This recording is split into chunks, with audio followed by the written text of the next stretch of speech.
Well, greetings and salutations, everybody. Welcome to the best damn movie-related show on the planet Earth, the John Campea Show podcast, coming to you from right here. When it was at in our quaint little studio. I'm, of course, your host, John Campea. I'm joined in studio today by Jonathan Voico. It is I. Writer, director, producer Robert Meyer Burnett. Greetings, programs. And most importantly, you guys are here. Thank you so much for being here, making our little show part of your day. And here's how today's show is going to go. We're going to start off by talking about a number of predetermined topics we got lined up for you guys. Then in the second part of the show, we're going to take your comments and questions. If you have a comment or question, you can simply send it on into our tip link at www.streamelements.com/JohnCampea/tip. Now, here's the good news about this tip link. It's actually good 24 hours a day, 7 days a week. So if you're listening to this show on our podcast feed, say either Apple Podcasts or Spotify or your favorite podcasting app of choice, or if you're watching the show a little bit later in the day, you can still send in a question. And if you send one in when we're not live, well, we'll just get around to answering it on the next episode. All right, guys. Kind of excited. Tonight I'm going to the LA premiere. They've done the premiere already, but the LA premiere tonight of Ballerina.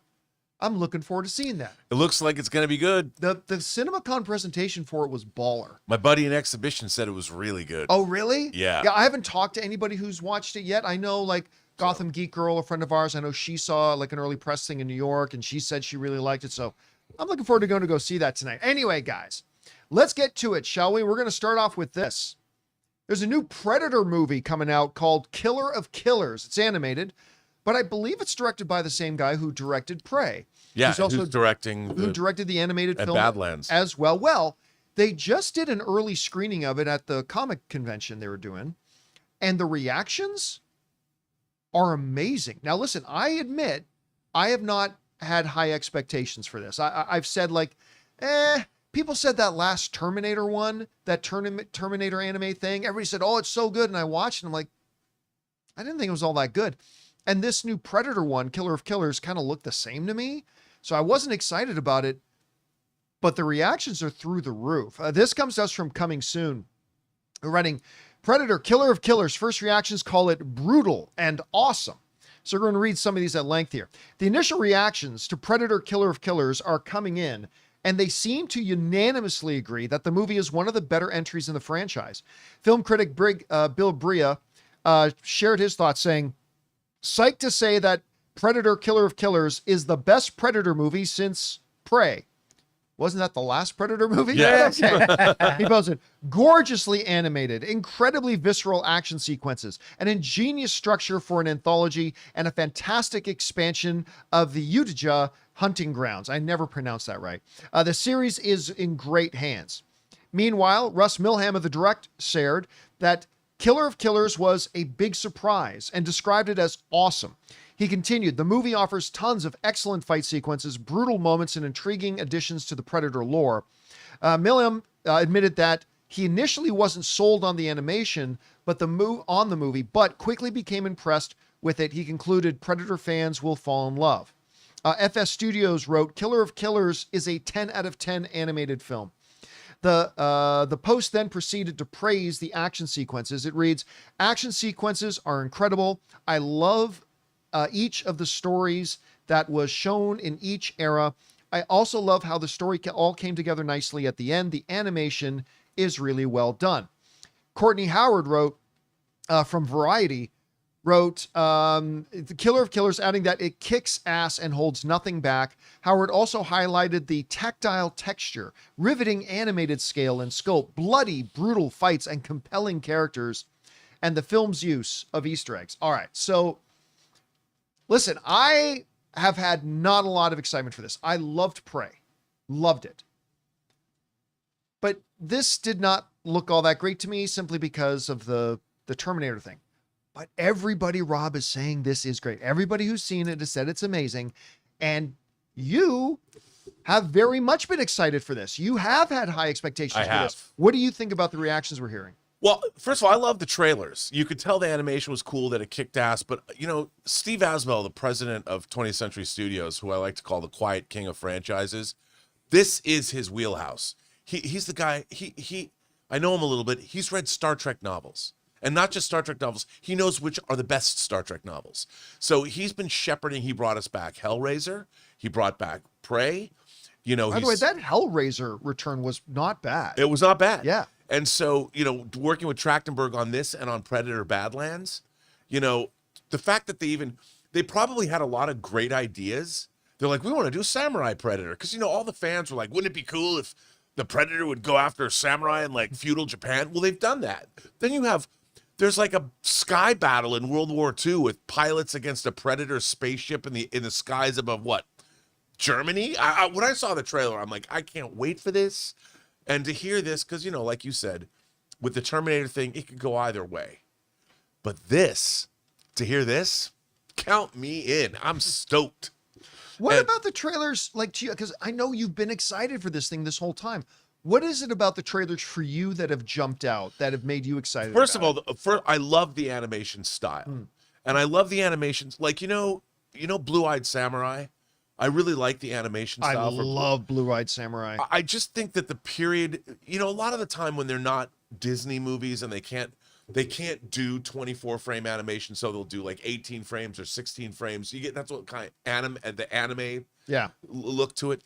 This there's like they said in the review, a tactile quality to the visuals that I really love. Like the way the explosions looked in the skies off those Corsairs, or the way that, I mean, like Shogun, you know, it had that feel. Yeah. Like if you could say it had a really great period feel to it. I mean, it's a period look, an animated film. I mean, it just, to me, I'm stoked. I can't wait. And doesn't it air on the 6th? Just a couple of days. Yep. Yeah. It's just a couple of days away and it comes out. So you're not going to have to wait long to watch it. I think this weekend, I can't wait. But I'm getting my Switch 2. I think the same day that this thing drops. So I'm going to be going back and forth between playing some Switch games and watching this thing now. Anyway, guys, I'm sold. The reactions to it have got me sold. I'm going to go check out Predator Killer of Killers. What do you think about the reactions? Have you been excited about this? Whatever you guys think, jump down to the comment section below and let us know your thoughts. All right, guys. That down. Let's move on to this, shall we? You know, it's an unfortunate thing in all industries that from time to time they go through layoffs. And Disney, according to Deadline, has just gone through another big round of layoffs, as they are saying that hundreds have been laid off, and not just your front of the line foot soldier. They're saying executives have been getting laid off too. As they say, Disney layoff hits TV development and casting executive ranks in particular. This is what they wrote. Names of Disney TV executives impacted by today's sweeping layoffs are starting to emerge. As Deadline reported exclusively today, several hundred employees are being laid off globally, with Disney Entertainment, film, and television marketing, as well as television publicity, casting, and development as main targets.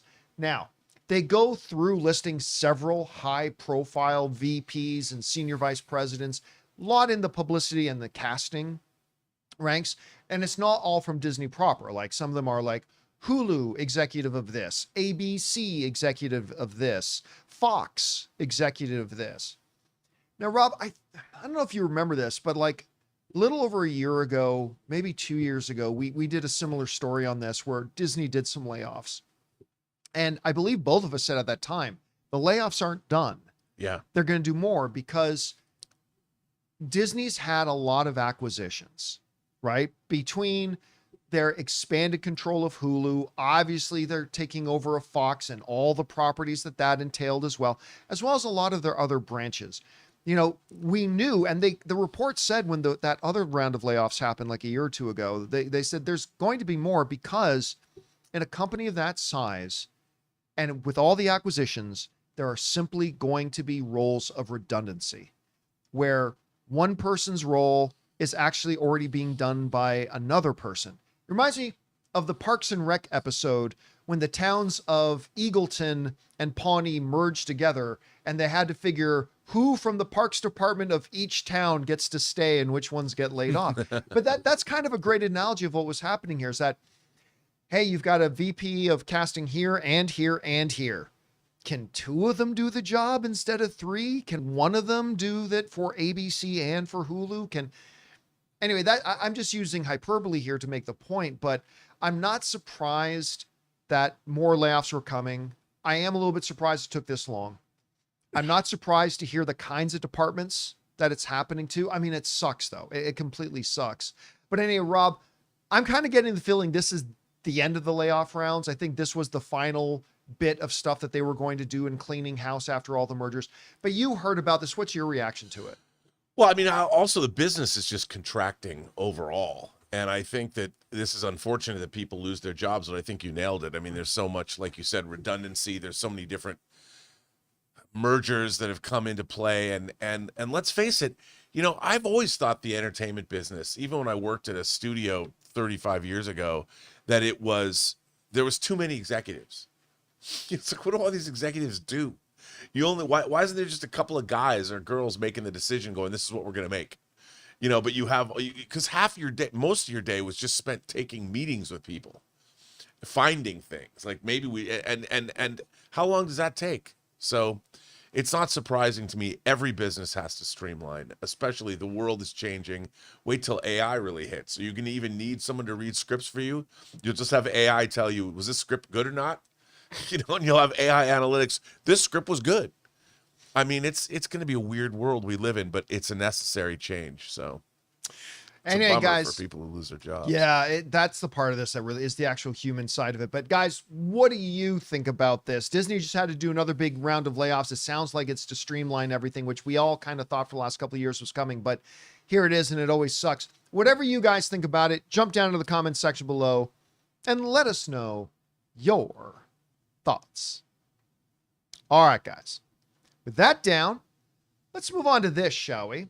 Well, it is June, and we're about to get the first round of June movies coming out. And as we like to do around here when a new month hits, we thought we would go down through some of the movies. I think there's like 30 of them, 30 or 40 of them coming out this month. Yeesh. Many of them in limited release, but I thought we would go down, clear through some of the clutter.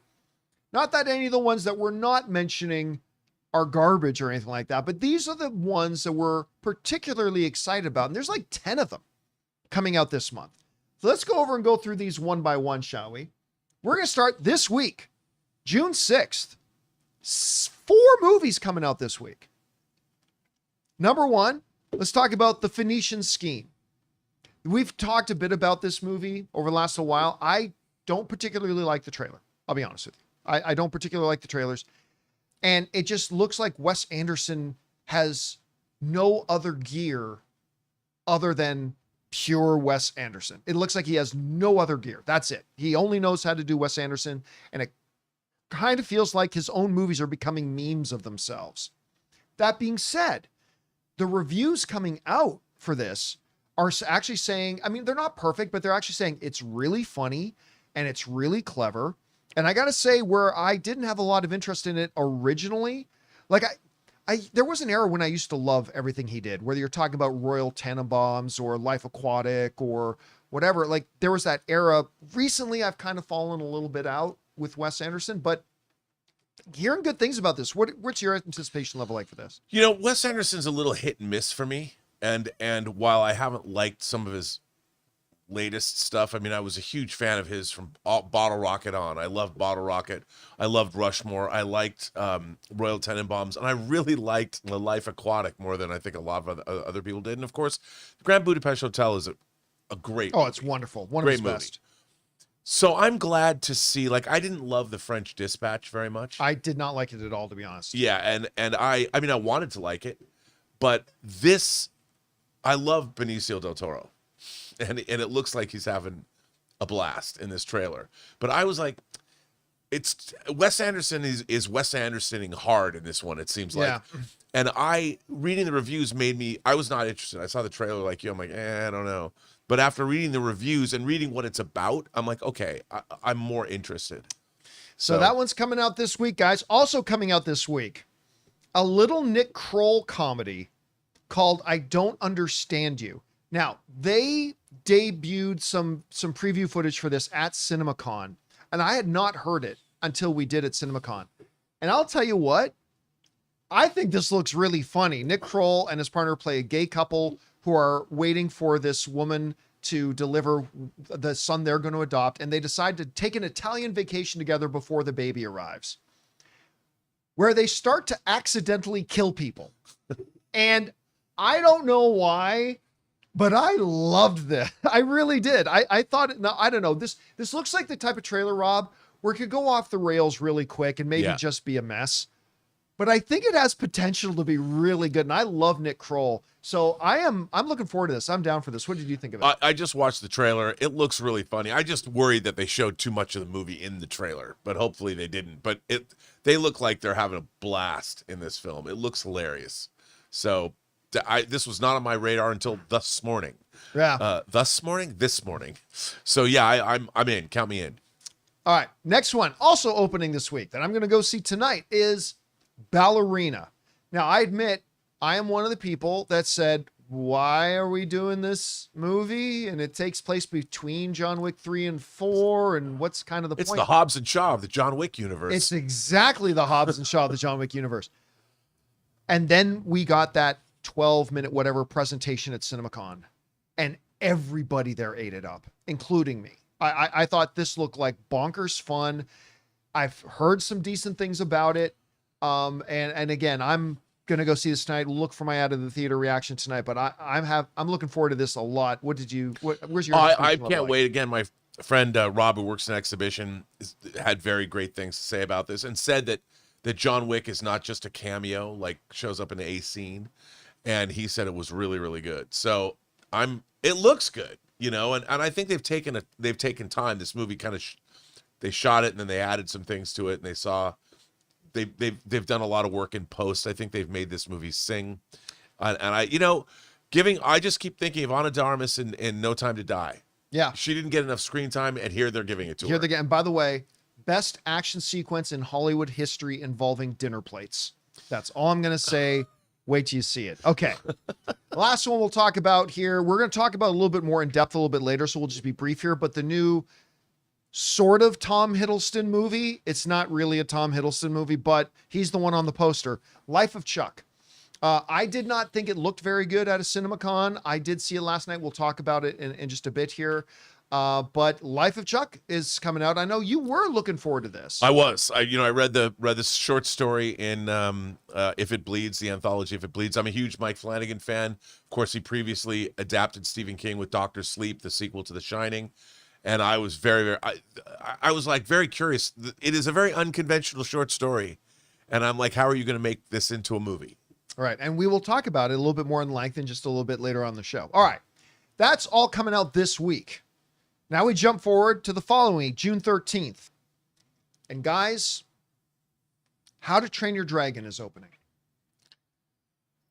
It might be the best live action adaptation ever.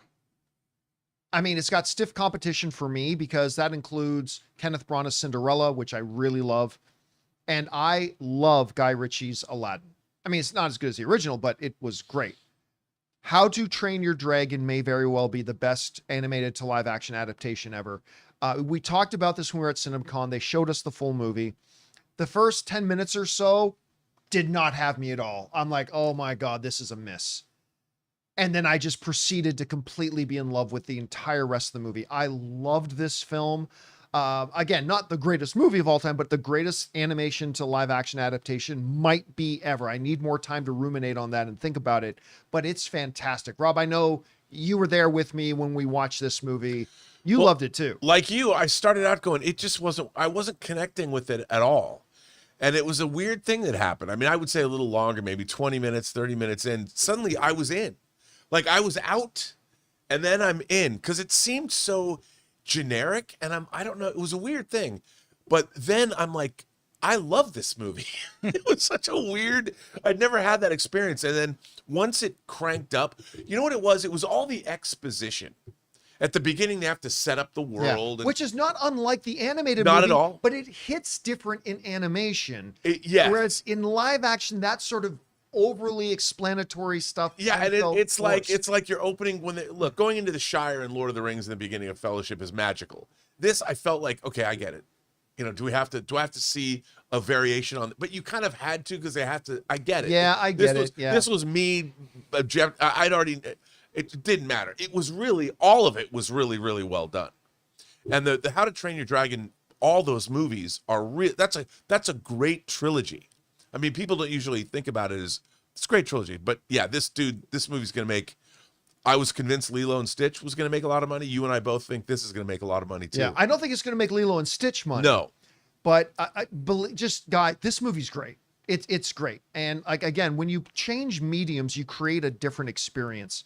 And this is very true to the animated film, but it's a different experience. And I just was grinning ear to ear, even got choked up a number of times. I know Anne was like weeping and crying. yeah, by the end too. Oh, it's so good. It's so good. It's Go see good. How to Train Your Dragon. Anyway, also opening up against How to Train Your Dragon on June 13th is The Materialists.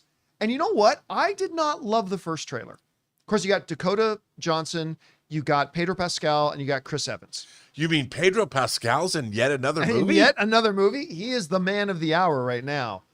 I didn't love the first trailer, but the subsequent 2 trailers that came after it, I kind of more and more got hooked on this. And I'm actually kind of dying to find out who she goes with at the end. Does she end up with Chris Evans? Because the stereotypical rom-com is that she ends up with Chris Evans. That's the traditional result of the rom-com, and they could go that way. I'm kind of hoping they go the non-traditional route where she actually ends up with the rich guy. But I don't know. This is looking more and more clever to me, so I'm looking forward to seeing it. Where's your anticipation? Well, it's Celine's strong sophomore effort after Past Lives, which I loved. It's such a good movie. I loved Past Lives, and this, on one hand, this could be like a traditional. I'm more excited about it than I probably should be because Celine Strong directed it, and it leads me to believe that she might end up with the Pedro Pascal character because in the trailers he's not a cad. He's not like a dude. It breaks that tradition where it's like the rich, handsome guy is also a bit of a jerk, but it's not. He's wonderful. He's really charming, and it's kind of the Chris. It reminds me a little bit of Reality Bites, where Ethan Hawke's supposed to be the. But I'm like, the Ben Stiller character's the good guy. He's trying to give you a job, and Slacker Boy over here is a douche. But anyway. All right, so that's The Materialist and How to Train Your Dragon open up on the 13th. Now, fast forward to June 20th. We got the new Pixar film, Elio. I'm not sold on it. Yeah. You know what? And this is going to sound funny. I'm having the same kind of apathy. I'm feeling the same apathy as I did going in to see Coco and that I did going in to see Up. Neither of those films did I think were going to win me over. I didn't think they looked particularly great. But in the case of Up and Coco, I ended up fucking loving those movies. Yeah. Like, I adore those movies. So now here we are, we're approaching Elio, and I have this apathy. I don't think it looks very good, but I am starting to wonder that I should never, because the only time Pixar has ever let me down was probably Lightyear. I'm not a big fan of a couple of the Cars films, but I mean, I never felt like completely let down by those films. The only one that ever let me down was Lightyear. And I don't know, like almost every time that I've doubted Pixar, they kill it. So we'll see. Elio's coming. Rob, what are you thinking about it? Well, look, I'm with you. I have been, for whatever reason, the trailers didn't grab me. However, I've seen a few brief, like 30-second, I guess they're TV spots that have, they work for me more. But I mean, you know, kid, aliens, whatever, I'll see it. I mean, if it turns out to be a Coco like you, I was blown away by Coco. And I was kind of reluctantly Such went. a special and movie. I should never, you know, Pixar, they've earned our trust over the last 30 years. Yeah. So whenever you see a Pixar movie, it's a pretty good bet you should go anyway, even if you're iffy on it. So Elio will get my business. But I go in there not super stoked about it. All right. Now, opening up against Elio, talking about counter programming, but is 28 years later. One that I admit, I'm like, does it really need to revisit this franchise? But after the stuff we got at CinemaCon, and the trailers have been art. The trailers themselves have been art. There is no discharge from the wall. Like they've been art in and of themselves. I'm not the biggest fans of 28 Days or 28 Weeks Later. I'm not the biggest fans of those. Like, I like them. I do. I enjoyed them, but it's not like they're a cult status for me or anything like that. Man, I'm excited to see this one, though. This one looks great to me. What are your thoughts? I'm a fan of the first two. You know, I own the. It's so funny. I didn't realize it was so hard to get those discs, but apparently you couldn't. There's no even on streaming. You know, they finally got the movie back on streaming the first 28 days later. But I really like those movies a lot. How they made the first one with, you know, DV cameras, and they were able to get those great scenes of the desolate London streets. But dude, like you said, talk about a banger trailer. I hope that trailer like wins whatever the key awards are, Golden the key Trailer Awards, or whatever they they're are. called. I mean, that trailer has to win all the awards. I can't wait. All right, now we get into the last movie releases of the month, the big ones at any rate. And these two I'm very much looking forward to for very different reasons. Megan 2.0. They, of course, just released the last trailer. We already just talked about it yesterday. It's a perfect trailer for Megan 2.0. It's leaning into all the stuff that we were talking about. It looks fantastic to me. And then for completely different reasons, man, I'm psyched for F1. I cannot wait for F1. I think this thing looks absolutely intense, absolutely incredible. Brad Pitt has been killing it lately. Everything he's been doing has been great lately. And this is going to be a good weekend at the movies for me, man. Seeing both of these, I think they're both going to be fun for completely different reasons. Rob, Megan 2.0 and F1, what do you think? Count me in. Yeah, I mean, this could be the Barbenheimer of the summer. Yeah. No, look, they showed us the first 10 minutes of F1 at CinemaCon. Look, I grew up loving F1 cars, and seeing the way it's shot, how they put cameras in the cockpits of those F1 cars looking like Top Gun Maverick. It's unbelievable. Brad Pitt looks like he's having a blast. Jerry Bruckheimer's bringing his special sauce to this. I mean, even if a Jerry Bruckheimer movie isn't so great, they're the most watchable things in the world. Yeah. I mean, come on. I can't wait for this. I can't wait to see F1 in IMAX. Cannot wait. Yeah. Well, you know what? Jonathan, to your point, F1 is a 4DX. That's going to be, since I couldn't go into Twisters, I'm going to go in for F1. Yeah, Twisters was my first ever experience in a 4DX theater. And I had fun with it, but I thought there's not many movies I'd want to watch. And I haven't been back since. But I think Jonathan was the first one to bring it up to say, F1 is when you should see 4DX. And I'm like, yes, I'm going to book my tickets for this. This will be my second time in a 4DX. This is the movie you want to see in 4DX. So I'm looking forward seeing that there. So there you have it, guys. Now there are a bunch of other movies opening up this month too, but these are the ones that I think are the most notable. Which ones on this list are you really excited about seeing? Which ones maybe have you not really thought about, but now you're interested? Which ones are you not interested in at all? Whatever you guys think, jump down to the comments section below and let us know your thoughts. All right, guys, listen, we still got a number of other things to talk about, including, DeLuca and Abdi over at Warner Brothers tried to get Michael Bay to direct a Henry Cavill Superman movie before James Gunn took over. Also, we're going to give our review of that new Tom Hiddleston movie, well, sort of Tom Hiddleston movie, The Life of Chuck.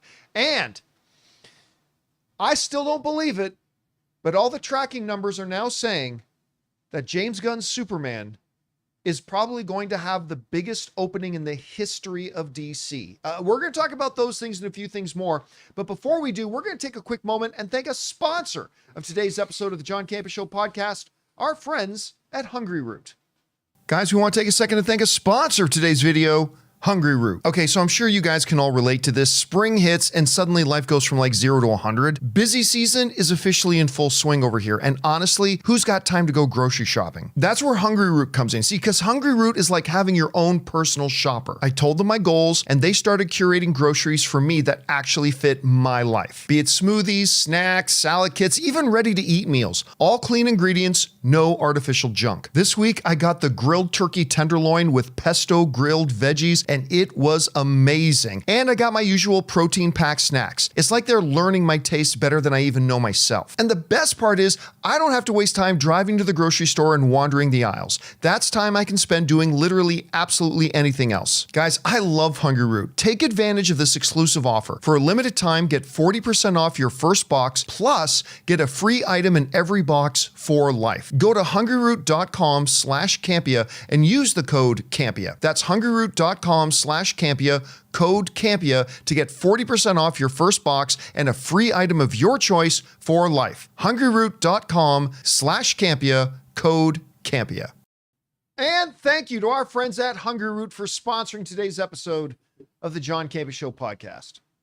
Okay, guys, with that down, let's move on to this, shall we? You know, I am an unapologetic, absolute lover of Man of Steel. I keep Henry back here watching over the, protecting the studio here. I think it is the single most underrated comic book movie of all time. But as a big fan, I also understood it was in the best interest of DC to reboot and relaunch and move in a new direction. Well, before James Gunn came in and him and Peter Safran took over DC, right before they decided to do that, Michael DeLuca and Pam Abdy, the heads of film over at Warner Brothers, according to a story in The Wrap, were actually talking to Michael Bay to come in and direct a Henry Cavill-led Superman sequel. The folks over at Games Radar, they write this: before James Gunn took over, Warner Brothers reportedly wanted Henry Cavill's Superman film directed by Michael Bay. It seems that Warner Brothers was already planning to take the otherwise dark films in a new direction. They write, a new report claims that Warner Brothers was hoping to tap Michael Bay as the director for a potential Man of Steel sequel. Per The Wrap, Warner Brothers Pictures chiefs Mike DeLuca and Pam Abdy briefly tried to get a standalone Henry Cavill-led Superman film going in 2022, with Michael Bay eyed to possibly direct. This was before James Gunn and Peter Safran were named as the two new co-heads of DC Studios. It is worth noting that this report lends some credence to a 2022 story that claimed Warner Brothers was doing a complete overhaul that involved bringing classic DC heroes back and taking Superman into a different, lighter direction. Ben Affleck recently commented that movies like Justice League and Batman vs. Superman were far from kid-friendly, too far from being kid-friendly. You know, you remember that Ben Affleck comments talking about that DCEU. He said, it's just like, my kids didn't want to see them. You know, it's like, you got to make these movies that appeal to adults and to kids. I always like the way you put it, because I liked the DCEU. I gave positive reviews to every single DCU movie except two.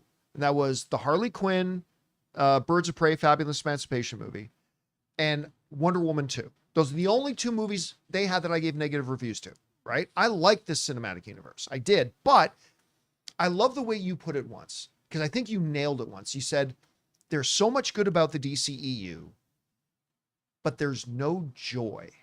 I remember you said that once, and it has always stuck with me when I've thought about it. Yeah, I mean, look, you and I both love Man of Steel. Oh, love that movie. Now, I love Man of Steel because it was hard hitting, because I thought it was more of a science fiction first contact story.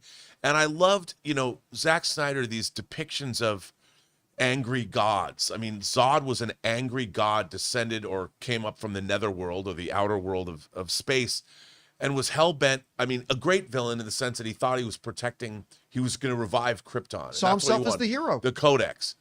But you watch that movie and it is unrelenting in its violence. There's not a lot of humor in it. And I've said before, like you said, there's no joy. And what I'm saying, there are moments that are like when Clark rescues, the kids in the bus. But even that, it's dour. Like my son saw what Clark did. Oh, as if it was a bad thing that he I understand they're not supposed to let him know anybody has powers, but there was that moment. If anyone else had made it, that would have been a great triumphant moment where you would have seen the kid like lifting the bus up and you would have heard the theme music. But in this, it was like, he shouldn't have done it. And then Kevin Costner even says, well, I don't know if you should have saved those kids. Oh, I love that when he goes, was it supposed to let them die? Maybe. Yeah, I mean, it's like I like that. That was heavy, but that's why I liked Man of Steel. But I don't think like kids would love it, and at the end, and that's what I mean. You have to have joy. And look, I love Zack Snyder's Justice League. I loved it. But again, it's you need to be able to smile and laugh in a Superman movie.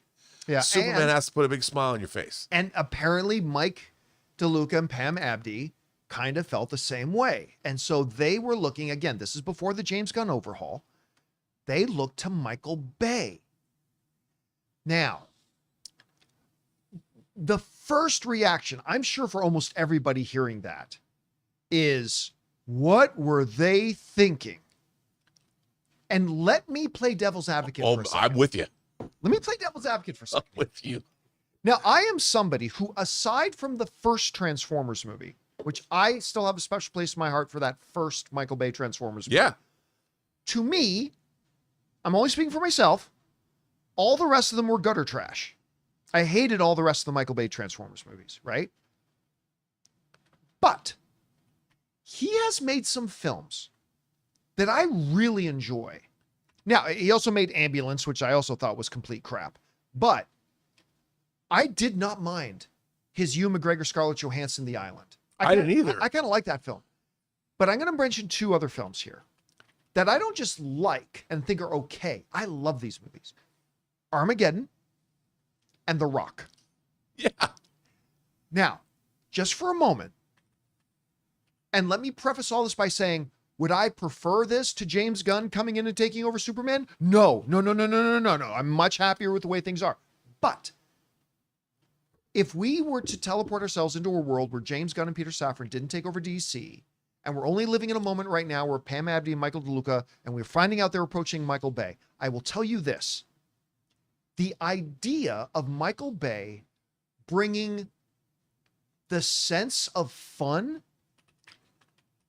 and intensity in the action that he did with both Armageddon and The Rock, and if he could take that and bring them and inhabit a Superman movie with that DNA and that temperature, I'm going to tell you right now, that's something I would be intrigued to watch. I think that would be a fun movie, and I would not have hated it. Now, it might have ended up being the next Ambulance, or might have ended up being the next Transformers The Last Night. But if it could have turned out to be Superman, The Rock, Superman, Armageddon, I think that could have been a potentially interesting movie to see. I don't know. What do you think about when you hear this story? Oh, I'm with you 100%. The Americana jingoism of Pearl Harbor with American flags billowing behind Superman and Bad Boys, the humor and energy of Bad Boys 1 and the incomplete over-the-top Bad Boys 2. I mean, if you had a great script, if he had a great script that just nailed all of those elements, with his visual style and his ability, because look at Armageddon. In Armageddon, it doesn't even matter that they go to an asteroid. You just love those crazy characters. Yeah, love them. You love them. You know, I could watch a whole movie and just spend the night partying with the crew of Armageddon. You know, it would, even the Russian scientists they go pick up in the space station. That sensibility, it would be funny. You know, and even the parents, Shia LaBeouf's parents in the Transformers movies, they're movie parents. They're parents you only find in movies, and they're funny the way parents in movies can only be. But all that, it would have been, I'll tell you one thing, it would have been full of joy. Yeah.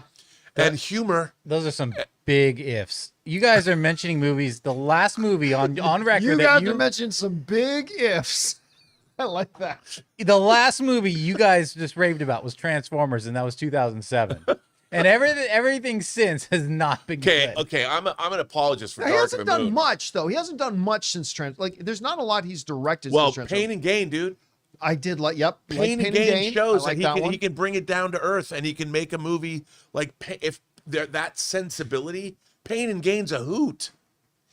Yeah, I still like that. You guys are mentioning some big ifs. But I guarantee you this, too. At some point in this fictitious Superman movie, probably a 19-year-old Lois Lane wearing extremely tight shorts would have been leaning over to fix Superman's or thing. Wonder She's Woman. like, hang on, let me fix this motorcycle. Yeah, let me fix this motorcycle for you, Superman.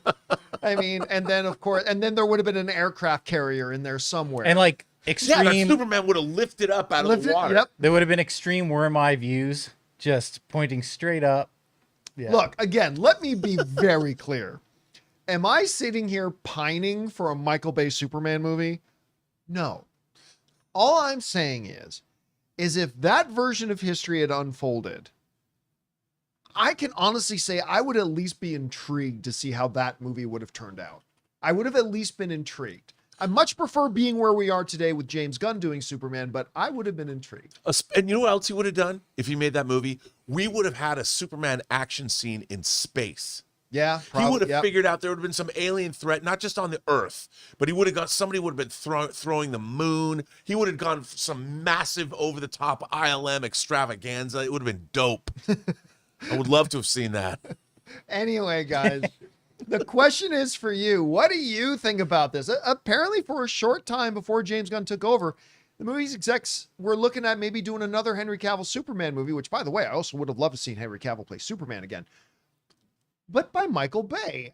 I think the thought is intriguing, fraught with peril, but some potential, maybe upside. I don't know. Whatever you guys think about it, jump down to the comment section below and let us see your thoughts.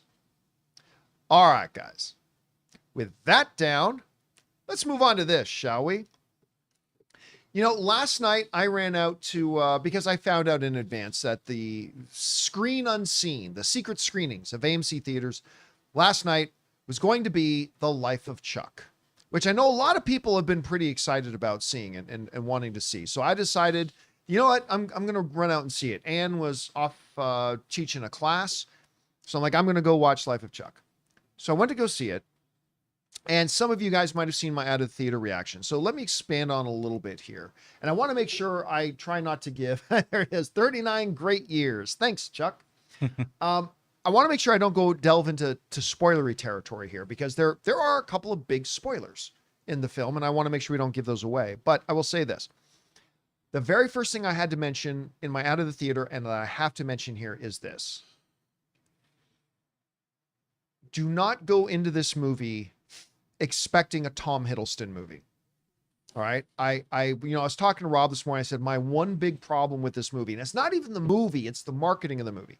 The marketing makes you feel like this is a big Tom Hiddleston movie, and it is not. Tom Hiddleston is maybe, if I'm being generous, in about 20 minutes of the film. He does have what might now be my favorite dance number in any movie ever. It's a completely out of nowhere, fantastic dance number. And that's not spoiling anything, because on the poster of the movie, he's literally dancing. So I'm not giving anything away there, but it's a marvelous dancing. But he's really not in this movie much. I just got to let you know, he's not in the movie much, despite what you think. So if you're going into this film because you're a big Tom Hiddleston fan, you want to see a big Tom Hiddleston movie, check your expectations, because he's not in it a lot. This movie is also not going to be for everybody. If you're somebody whose sensibilities really connect with movies that are more action orientated, or if your sensibilities are one that connect more with movies that have like more of a more thrills to it, or more humor, or whatever, like that level of like entertainment, like I'm entertained watching this. This movie may not be for you. It may not. It is a slower, contemplative, I almost called it something like, it's a meditation on life. The movie, to me, if I had to break it down in one statement, I'd say it's basically a meditation on life. And I mean that in a beautiful way. It's a beautifully put together film. It's a profound film. It's a film that several times through it had me thinking. And thanks to terrific narration from Nick Offerman, maybe a career-defining performance, even though it's not a huge role, but for, why am I suddenly freezing on Mark Hamill? Mark Hamill. Why am I freezing on Mark Hamill's name? Mark Hamill. Maybe a career-defining performance, like by Mark Hamill. There's a moment in this movie where Mark Hamill basically, he's talking to another character, and he has this long speech that he just gives about math. And it's powerful, and it's passionate. And I kind of got drawn into it. And one of the things I said, Rob, coming out of the film in my out of the theater review was like, I got to think about this movie more, but I felt richer having seen it. And it's definitely a movie that makes you think and feel. And I really appreciate this movie. I don't know how I can highly recommend it to people, because again, I don't think this is going to be for everyone. But I count myself as one of the people who really appreciated this film. It's beautifully made. The performances are top notch. Anyway, Rob, you were somebody who read the original Stephen King short novel. Short story, really. I mean. And then you also went out to go see a screening of it last night. How did you feel about The Life of Chuck? Well, first of all, I'm a big admirer of Mike Flanagan's work. I mean, obviously, he previously adapted King in Dr. Sleep, which I really, really enjoyed. He's done Midnight Mass for Netflix. He did Fall of the House of Usher, which I loved. I really like Fall of the House of Usher. It was a lot of fun. So, this won the audience award at TIFF. And I was really curious because this is a very odd short story to try and adapt. And, there's a certain inherent sense of whimsy in this story, kind of an existential whimsy, not like whimsy that's in, say, One Piece, but there's an existential whimsy to this. And the storytelling, it really is, I think, profound. This isn't going to work for a lot of people. I read some reviewers saying this is kindergarten Kierkegaard. And I'm like, you don't even know who Kierkegaard is. He just came up with that. That's a stupid statement. I thought I'm fine if somebody didn't like the film, but calling it that is stupid. Yeah, I think so too, because it's a story for everybody. It's not going to be for everybody because the structure is challenging. It's not your traditional narrative. To me, when I first was thinking about it, it's not like this movie at all, but it kind of reminded me of George Roy Hill's Slaughterhouse-Five from the early 70s, right, in terms of its fragmentation and I really enjoyed it for that reason.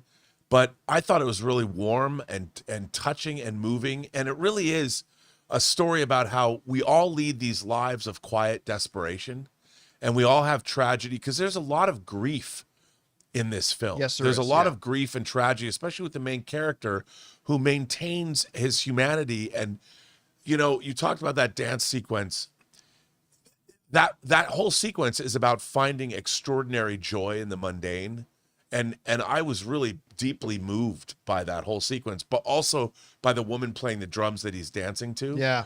The whole sequence was such an affirmation of life. And in terms of where we're at today, it just worked for me. I mean, again, maybe my favorite Stephen King adaptations all seem to have narration.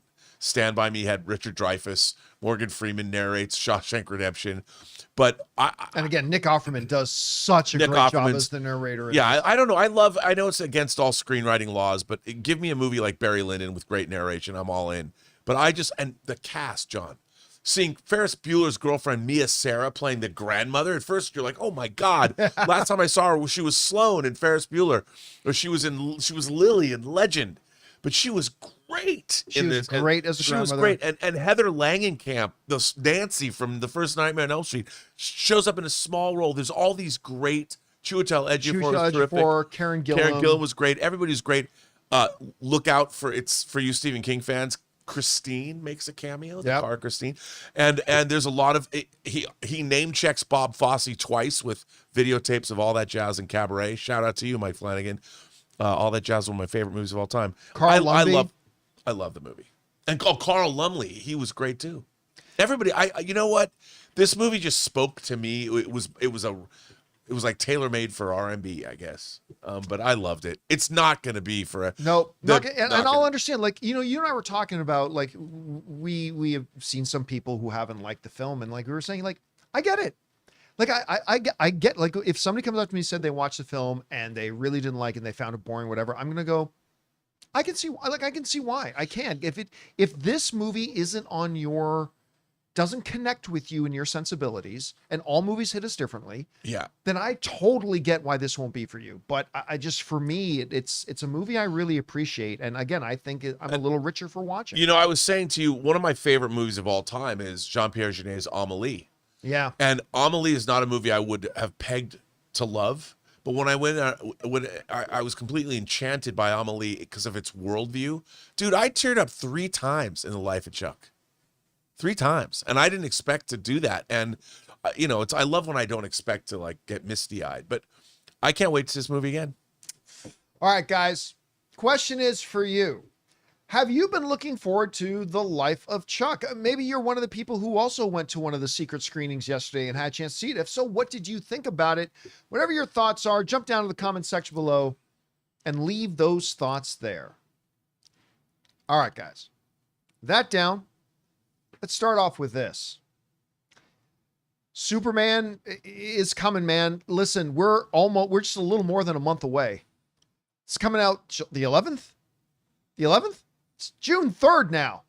Like just a little over a month away. I feel like it was just yesterday that we were talking about the news that James Gunn and Peter Safran were taking over DC Studios. And here we are now, like 6 weeks away from Superman, maybe 5.5 weeks, whatever the date is.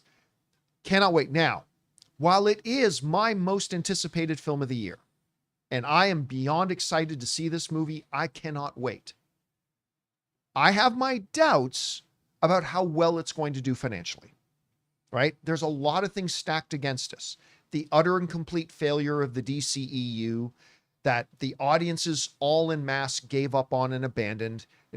By the time it finished, I think its last 3 movies, I think only one of the last 3 made over $300 million. They made like 200 million, whatever. One made about 400. I mean, it just went out on a whimper. Despite the fact how much you and I love Man of Steel, there are a lot of people in the general movie-going eyes who didn't like that rendition of Superman. And now we're taking yet another crack at Superman. And, and they're just starting a brand new thing. So I have my doubts. I have my doubts about how much money it'll make, but I think it's going to be awesome. Well, apparently the industry does not have doubts. Because right now, the projections are saying that Superman is not only going to have a good opening, the projections are saying it's going to be the biggest opening of the year and the biggest opening for any DC film ever in history. The folks over at CBR write this. Per Box Office Theory, Superman's 3-day opening is tracking to make between 154, by the way, that number is not there anymore. They've moved that number, but between 154 and 185 million. That is in line with industry insider Jeff Snyder reporting an estimate of 175 million. By the way, the most recent adjustments I've seen for the projections are saying 170 to 190. The ones I'm seeing now. Anyway, I don't know that I believe them, but that's what they're projecting, okay? Should those numbers, higher numbers, hold out, it would comfortably make Superman open with the strongest debut of any movie released in 2025. The current high for the year is held by the Minecraft movie with its $162 million opening. If Superman opens with more than 166, we're going to go over these numbers in a minute, it would also set a new high for DC movies by surpassing the previous record held by Batman vs. Superman, Dawn of Justice in 2016. Now, they're saying 170 to 190. Some are saying 170 to 185. Whatever range that falls in. Take a look at this.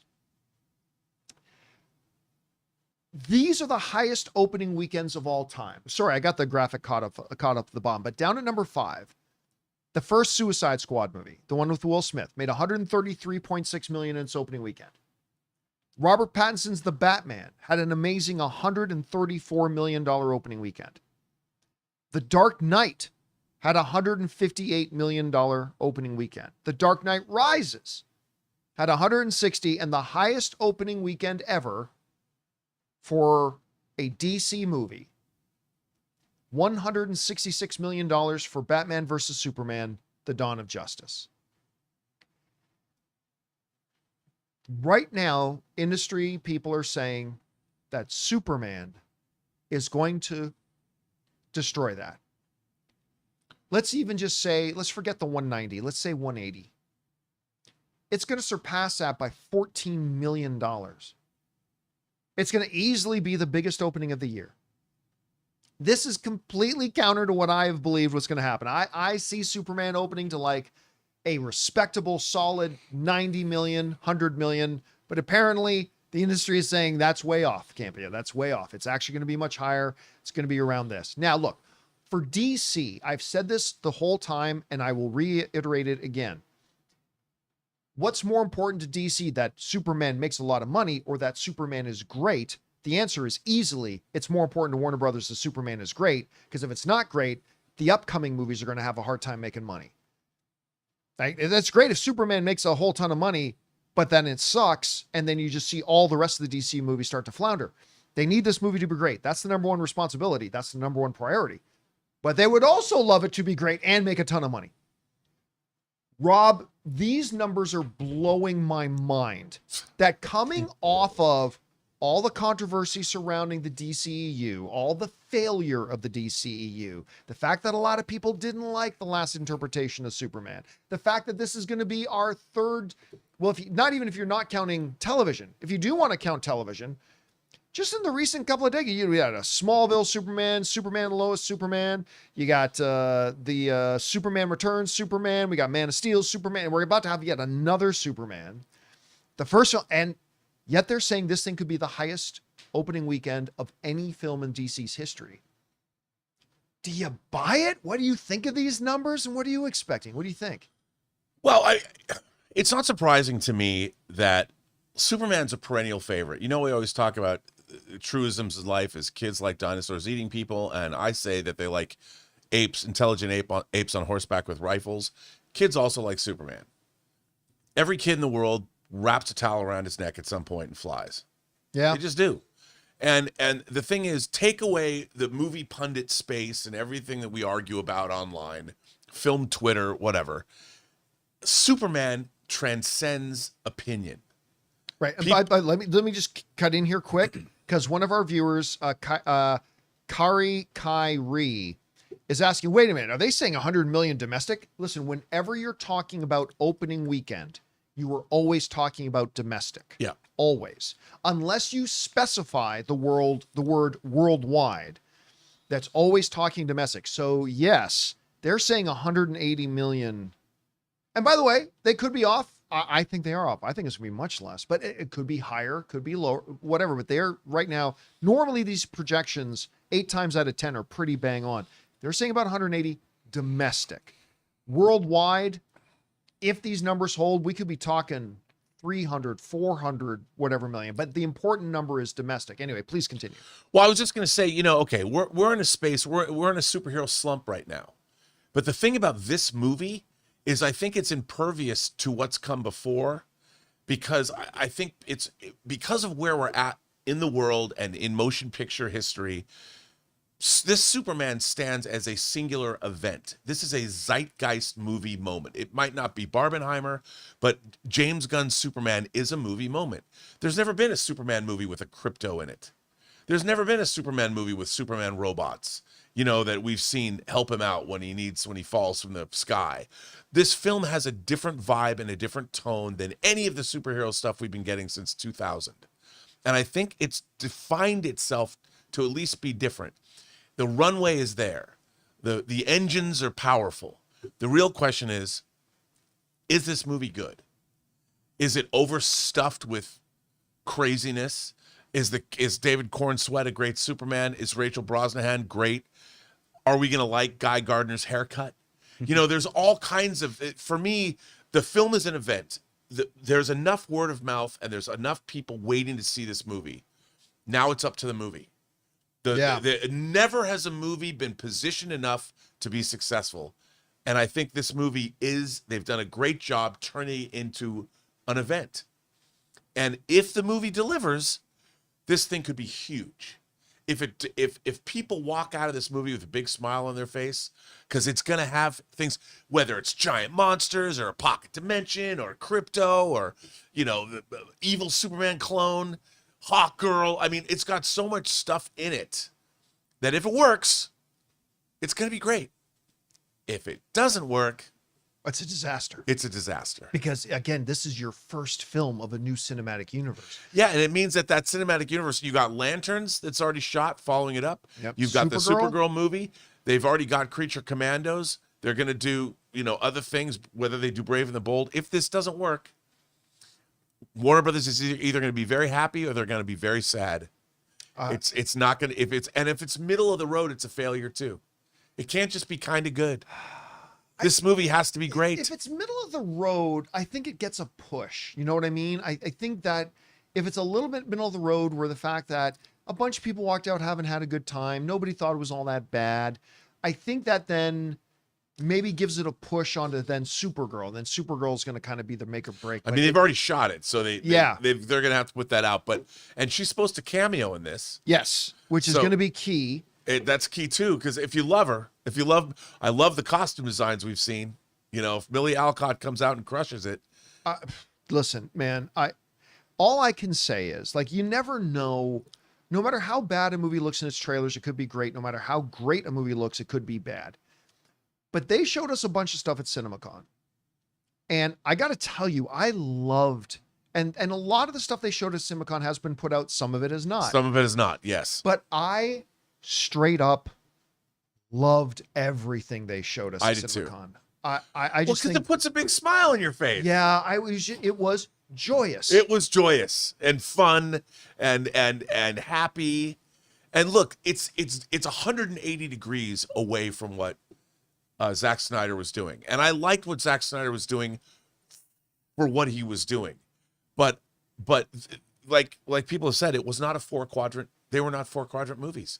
And a Superman movie like this, you got to have, I think fathers and daughters and mothers and sons are going to come out of this movie and want to go see it again. And if that's the key to success, and you get families going to see a movie more than once, you've won. By the way, is there a narrative in Hollywood that has changed more dramatically and more quickly than the narrative surrounding Michael DeLuca and Pam Abdi? Because not long ago, they were going to get Michael Bay to direct. That almost killed it all. No, not long ago, the Joker 2 came out, and all the talk, and it wasn't just Joker 2. They had a couple of struggles at the box office. But remember, that was before their administration. I know, but remember the story there, the narrative out there was that David Zaslav was getting ready to fire Michael DeLuca and Pam Abdi, which I called into question when we were at CinemaCon, and coming out on stage to do the Warner Brothers presentation was Michael DeLuca and Pam Abdi. It's like, it doesn't feel and like they did a good job too. They did a great job. They came out there guns blazing. And since then, what have we had? We've had hit after hit. 3 hits. And now Superman is not produced by them, but they do run the distribution company as well. Right. And so it's going to be a Warner Brothers distributed film. I mean, is there a narrative that has changed? Now nobody is talking about how DeLuca and Abdi are about to get fired. Nobody is talking about that. And what's interesting, their tactic or their desire to partner up with really exciting filmmakers to make unique films. I mean, what is a great example of that but Ryan Coogler's Sinners? And people, the narrative for Sinners was like, oh, maybe it'll do okay. No, that movie is done extraordinarily well for an original film that was not part of an IP. For an original R-rated vampire film, it did great. And then of course Minecraft. I had no faith in. Yeah, that nobody had faith in it. Did. You know, I think people should put a chicken jockey scene in every movie. But you know, and then coming up in Superman. And don't forget, they after 14 years greenlit a resurrection of Final Destination, and of course, which is like huge for and what Craig it is. Perry, Perry, not Steve Perry. Craig Perry goes back to the Joel Silver days. So Warner Brothers is kind of a home for Craig Perry as a producer coming on board. So they're going back to the old school. It's great to see that this is happening. And you know what? Don't forget, in terms of the Pam Abdi strategy, they also jumped on board weapons. Yeah. And, you know, they have Zach Krieger. They made a great, sweet deal with him and Roy Lee, you know, to make another original horror vision. They got that on deck for August. So they might, I don't know, does Warner Brothers have something coming out this month? Oh, I can't remember off the top of my head. But they got Superman in July and Weapons in August. So that's pretty good. And doesn't New Line have the Long Walk is Lionsgate. Yes. and Running Man. And I am excited for The Long Walk. Bro. Speaking of Mark Hamill being in that. But anyway, getting back to this thing. Now, I've been sitting here being the wet blanket. Okay. I do not believe it's going to make this much money, but all the projectors are saying it is. Whatever. We've talked about all the dark stuff of what if this movie is not good, and all the tragic, dark, post-apocalyptic landscapes that lies ahead for DC if Superman's not good. Okay. All right. Let's play the optimist for a second. What if this movie does make 180 million opening weekend or more? And what if this movie is great? Rob, what does that do for the forecast, for the landscape, for the public perception? What does that do for this brand new DC universe if Superman comes out, crushes the box office, and people love it? What happens then? I think it's a good thing. I mean, it makes people excited about the DC universe already. The Lanterns TV series, just the photograph that we have, Aaron Pierre and Coach Taylor, full hearts. That interests me. And the fact that Jason Momoa is playing Lobo, I think it's going to create an excitement around. First of all, if this movie's good, the next thing people are going to want is a Superman 2. It's like, if this movie's great, can't wait to see the next one, or a Superman trilogy. And it means that we have a universe that people are reignited and excited about. And I think what I love about that is the plan. This has been planned. And it means the plan is working, and as we've always said, as Mike Tyson would say, what does he say about getting punched in the face? Everybody's got a plan till you get punched in the mouth. And just like every military has a battle plan that will never survive contact with the enemy. And every rose has a thorn. And I mean, every rose has a thorn. That's true. And I think that if this movie works, it means the plan works.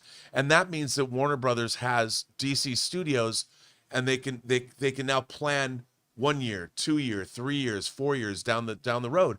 And that's always great for any business, especially movie making. And what does it do for Supergirl? Like, wow, like how does the forecast or the outlook for Supergirl change? Because right now I think it's just another movie coming out, right? If Superman crushes it, and again, normally I play the wet blanket, but let's be the optimist for a second. If Superman crushes it at the box office and people love it, how does that change how people start looking forward then to Supergirl? How do the fortunes of Supergirl change at that point? I think they change drastically. And, James Gunn has said we're not making movies until we have right scripts. And I think the Supergirl storyline that they took from that Tom King run is a great way to go. And for Warner Brothers in general, remember, this is an auteur film. This is a writer-director movie. It's, James Gunn's out there front and center. Sinners is a writer-director movie, yes, auteur-driven, and so is Weapons. And if that's what your studio is doing, they're going back, and suddenly a studio is proving viability with original movies and IP. You need both. And if a studio can realize that there is money to be had with Ryan Coogler making Sinners or Zach Cregger making Weapons, and we can, or even reviving an old dormant IP, maybe they'll start looking into things, which means we as moviegoers get cooler movies. We get a better time at the theater, and then theater owners get more people showing up. Now, again, for the record, I do not believe Superman is going to make this much money open. I just think there's too much stacked against. I think it can be great. I think it can be an awesome movie, but I do not believe it's going to make this much money. But everybody seems to disagree with me now. We'll find out as we get closer to it. Guys, question is for you. What do you think about this? The projections right now are kind of saying that Superman is going to end up not just being big, but maybe the biggest opening of the year and the biggest opening for any film in the history of DC films. Do you see that happening? I don't. I hope it does, but I don't. Anyway, whatever you guys think, jump down to the comment section below and leave your thoughts there. All right, guys. With that down, we're now going to move on next to taking your topics and questions that you guys are sending in to us. But before we do that, we're going to bid adieu to writer, director, producer Robert Meyer Burnett. Great job as always, Rob. Thank you, sir. I will see you tomorrow. And before we get to those questions of yours, we're also going to take another quick second to thank another sponsor of today's episode of the John Campea Show podcast, our friends at Ridge.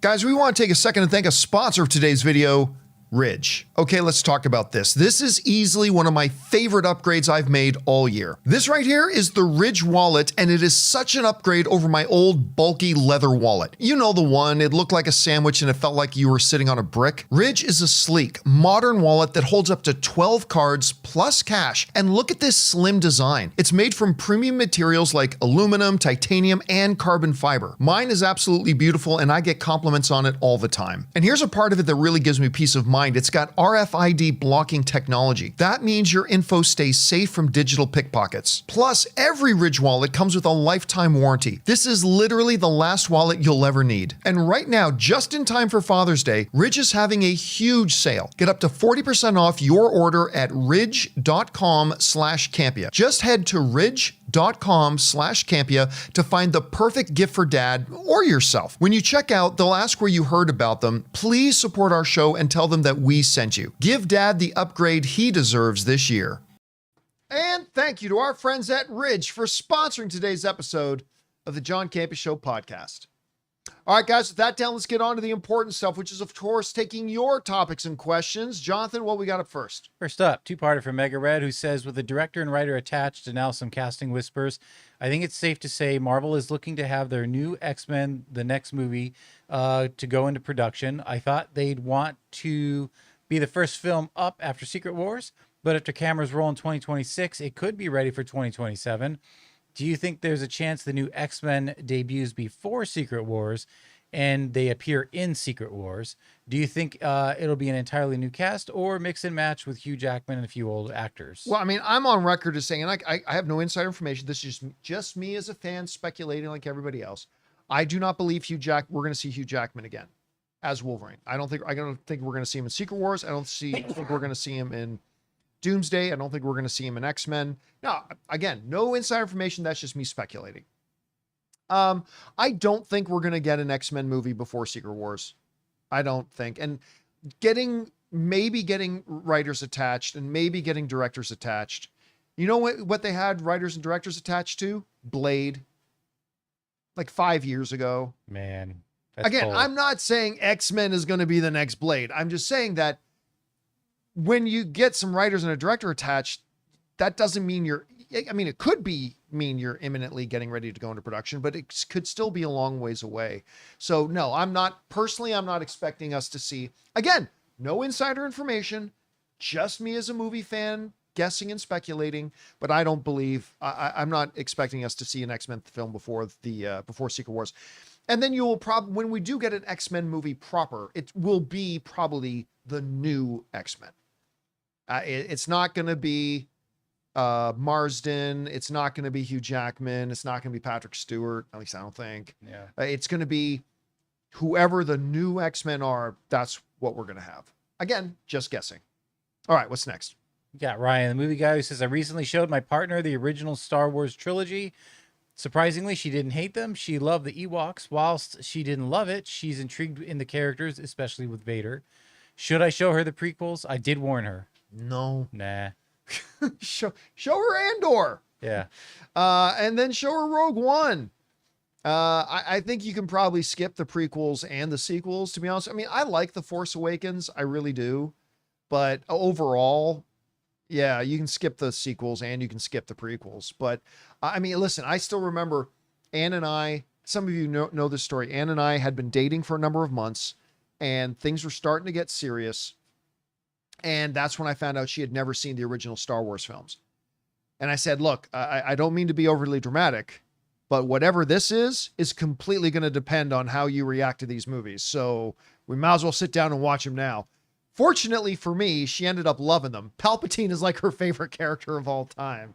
She calls him Uncle Paps. Huh. And her favorite picture is with her with Ian. Oh, who plays Palpatine again? Why am I freezing on his name?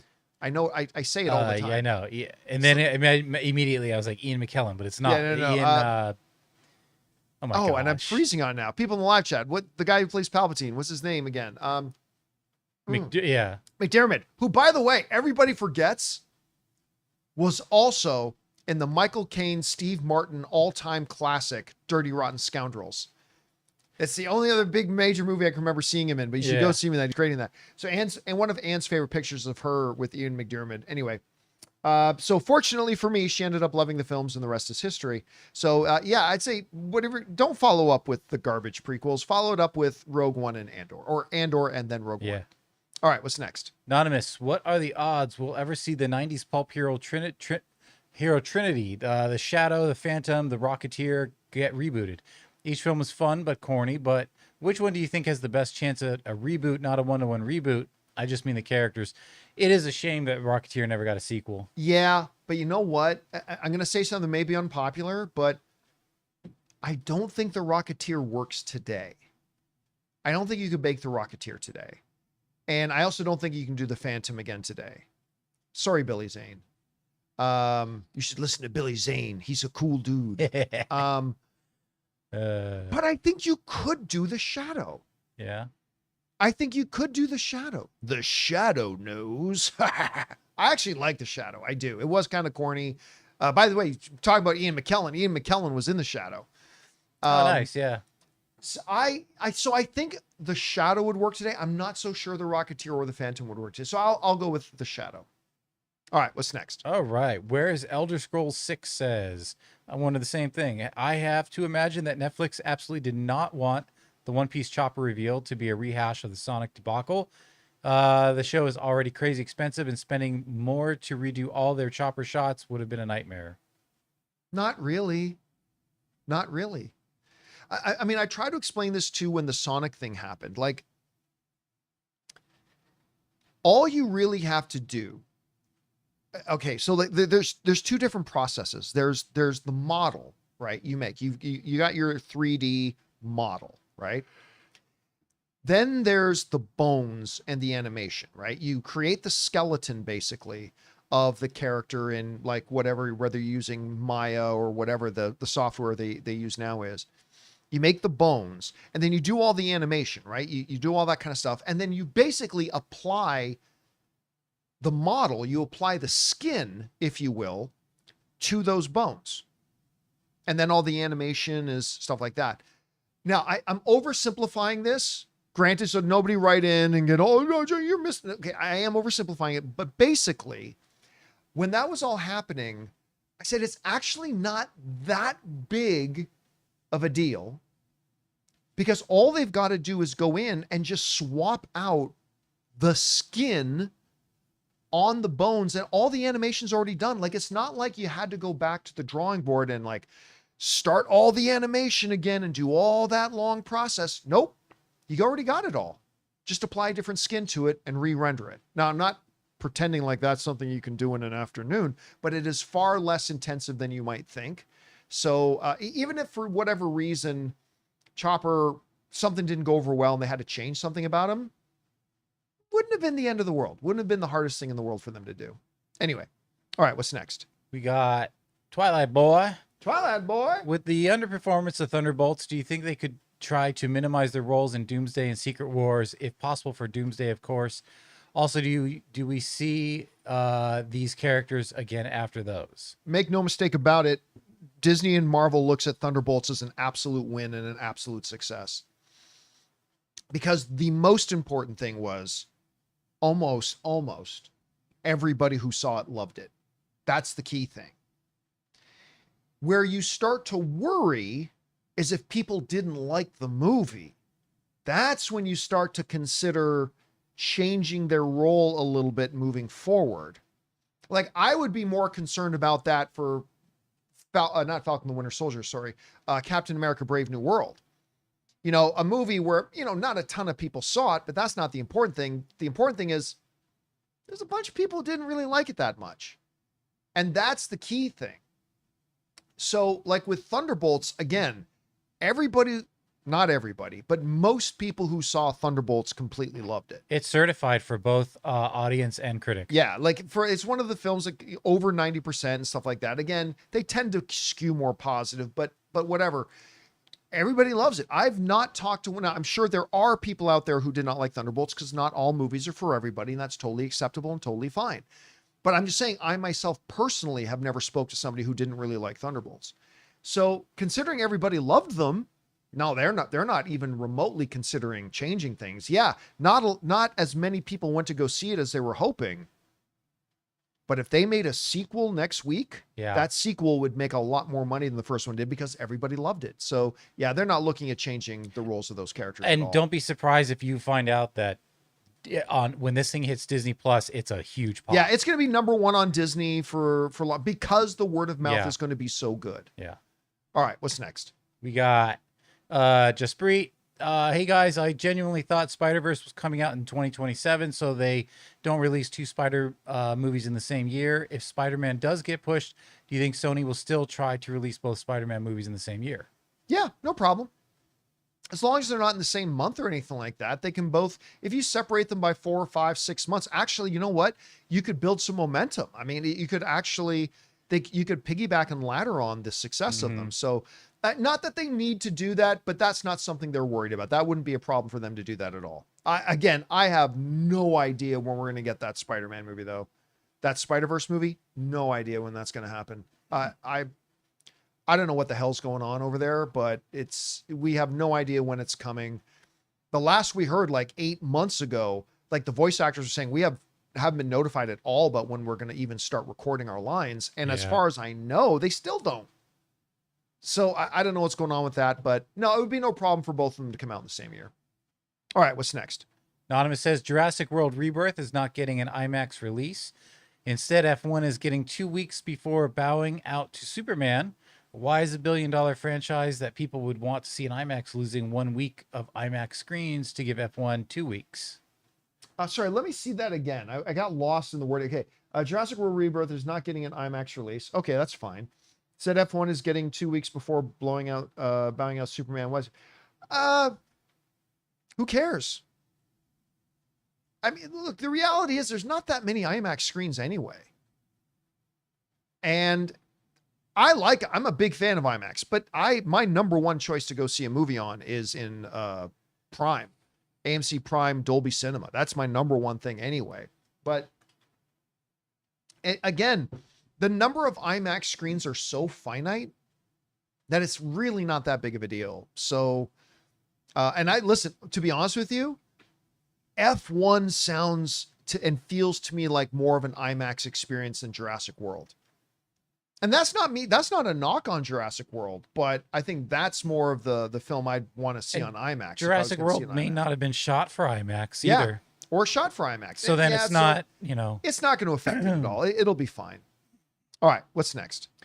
Obi Amin Kenobi says, John, did you catch the Watch the Skies? It's a Swedish sci-fi movie about a teenage girl who believes her father was abducted by aliens. She joins the UFO club to find out. I found it refreshing, smart, and with Goonies/ET vibes. I highly recommend it. I've never even heard of it. Actually, one of the great things about doing this show is I often get things put on my radar that I've never... What's it called? Watch the Skies? Yeah. Yeah, I myself have never remotely heard of it. So I can't say that I've watched it. Is this something that's in theaters somewhere? Is it on streaming somewhere? Or yeah, I'm not... I've heard of it, but I can't remember where it landed. I will keep my eye open for it, regardless. All right, what's next? All right, the Hanzer. We worry that the Mandalorian movie will be a glorified episode, but if Andor had started as a series first and then they announced a movie after, we would have been also been worried. But Rogue One was great, so I feel it's a similar situation, but in reverse. No. There's a reason Andor happened the way it did. Because they weren't just trying to take some TV show and then pop it up as a movie. I am very concerned about it. So we'll see. By the way, people are saying, John, they announced it. No, I for Spider-Man, I understand they announced a release date. We were talking about 2027. It can come out in the same movie. But they've had release dates before. We haven't actually heard anything concrete about the movie. And I have no idea when it's going to come out. They can say, what was it, June of 2027, I think it is. They can say that all they want. But they've had release windows before and then missed them. So I'm just saying that I have heard nothing concrete.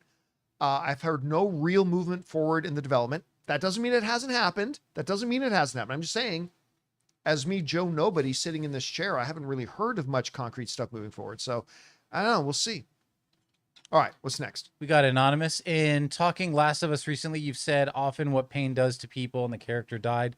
Who they are was born. I'm not a big Star Wars guy, but is that what George Lucas tried and failed to convey with Anakin becoming Vader in the prequels? I would say no, because like he turns to the dark side. Anakin turns to the dark side before Padme dies. Like if Padme had died, like he went out there and decided to try to kill Obi-Wan, who had never been anything but good to him. He tried to go out there and murder Obi-Wan before Padme ever died. Like, for the analogy to be equivalent, what would have had to have happened is that Anakin would have been just a good guy, solid, whatever. And then Padme died in his arms. And then he's like, F this universe. F this galaxy. You know, and then turned. Then I think it would kind of be an equivalency for like Bruce watching his parents die. Ellie watching Joel be beaten to death. All that kind of stuff. But without that, I don't think it's equivalent. Anyway. All right, what's next? Oh, just real quick on that Watch the Sky. So it was directly distributed through AMC theaters. You know how they started getting they started doing some of their own distribution. So they opened it up to like 100 screens back in May. Oh, I wasn't even aware of it, to be honest with you. That's pretty cool to hear. All right, what's next? Dildar the Glorious says, rest in peace to Jonathan Joss. No one deserves to go like that. He deserved better. We need to do better for him and everyone else that lost their lives from hate, bigotry. It has no place in this world. You heard about that, right? He's one of the voice actors for King of the Hill. And he was That's right. His neighbor shot him. Yes.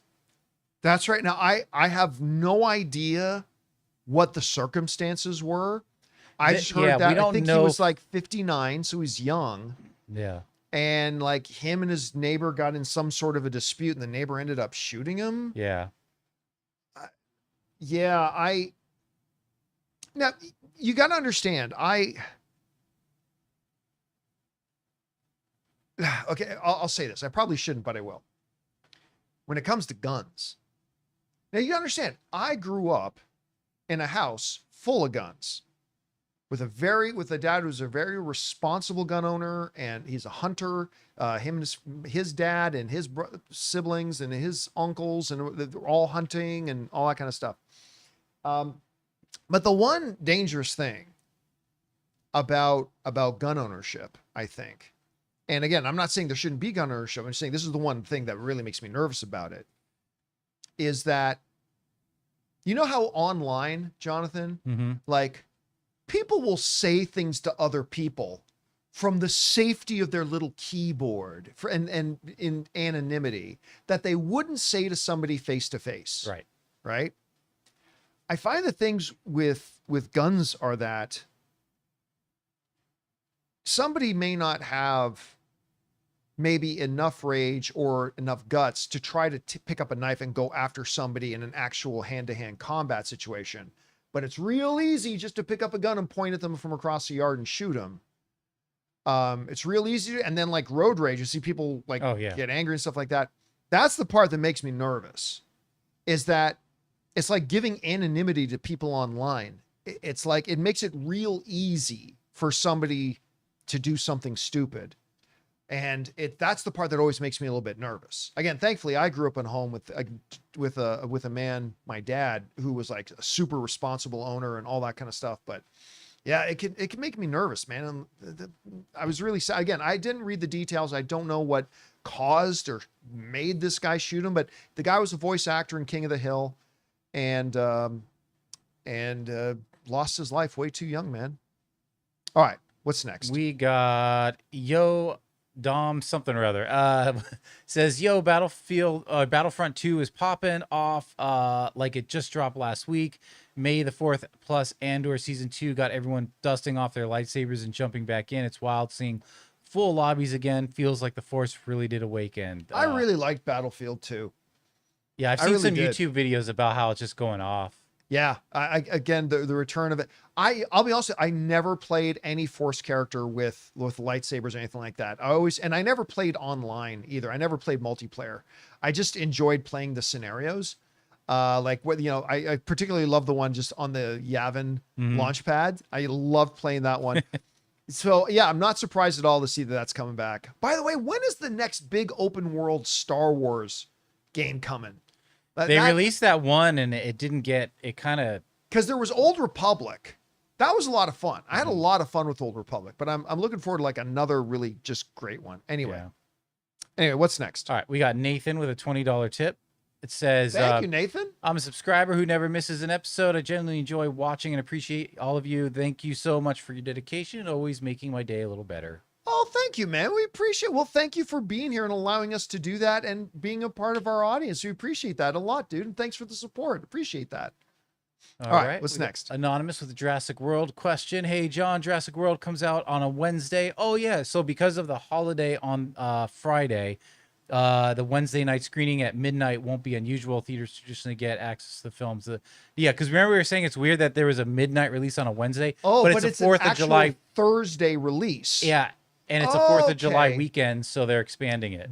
That makes much more, because traditionally speaking, the official release date is Fridays. Yeah. And so what that really means is that they come out on Thursday. But this one, the actual July 2nd is actually a Thursday. That makes much more sense. Because of the holiday. That makes sense. Thank you for clarifying that, man. Appreciate that.